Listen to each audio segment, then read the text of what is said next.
Chapter 2. The Apostles Accept Paul. Then 14 years later I went back to Jerusalem again, this time with Barnabas, and Titus came along too. I went there because God revealed to me that I should go.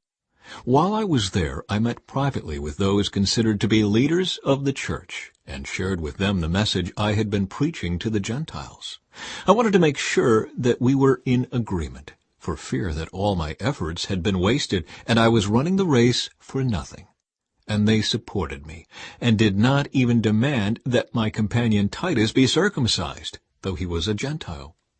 Even that question came up only because of some so-called Christians there, false ones really, who were secretly brought in. They sneaked in to spy on us and take away the freedom we have in Christ Jesus.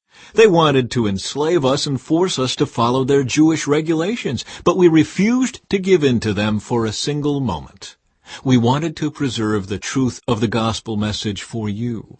And the leaders of the church had nothing to add to what I was preaching. By the way, their reputation as great leaders made no difference to me, for God has no favorites. Instead, they saw that God had given me the responsibility of preaching the gospel to the Gentiles, just as he had given Peter the responsibility of preaching to the Jews. For the same God who worked through Peter as the apostle to the Jews also worked through me as the apostle to the Gentiles. In fact, James, Peter, and John, who were known as pillars of the church, recognized the gift God had given me, and they accepted Barnabas and me as their co-workers. They encouraged us to keep preaching to the Gentiles, while they continued their work with the Jews. Their only suggestion was that we keep on helping the poor, which I have always been eager to do. Paul confronts Peter. But when Peter came to Antioch, I had to oppose him to his face, for what he did was very wrong. When he first arrived, he ate with the Gentile Christians who were not circumcised. But afterward, when some friends of James came, Peter wouldn't eat with the Gentiles anymore. He was afraid of criticism from these people who insisted on the necessity of circumcision. As a result, other Jewish Christians followed Peter's hypocrisy, and even Barnabas was led astray by their hypocrisy. When I saw that they were not following the truth of the gospel message, I said to Peter in front of all the others, "Since you, a Jew by birth, have discarded the Jewish laws and are living like a Gentile, why are you now trying to make these Gentiles follow the Jewish traditions?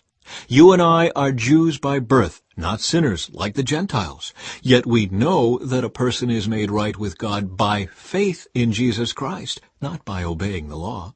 And we have believed in Christ Jesus, so that we might be made right with God because of our faith in Christ, not because we have obeyed the law. For no one will ever be made right with God by obeying the law. But suppose we seek to be made right with God through faith in Christ, and then we are found guilty because we have abandoned the law. Would that mean Christ has led us into sin? Absolutely not. Rather, I am a sinner if I rebuild the old system of law I already tore down. For when I tried to keep the law, it condemned me. So I died to the law. I stopped trying to meet all its requirements so that I might live for God. My old self has been crucified with Christ. It is no longer I who live, but Christ lives in me. So I live in this earthly body by trusting in the Son of God, who loved me and gave himself for me. I do not treat the grace of God as meaningless, for if keeping the law could make us right with God, then there was no need for Christ to die.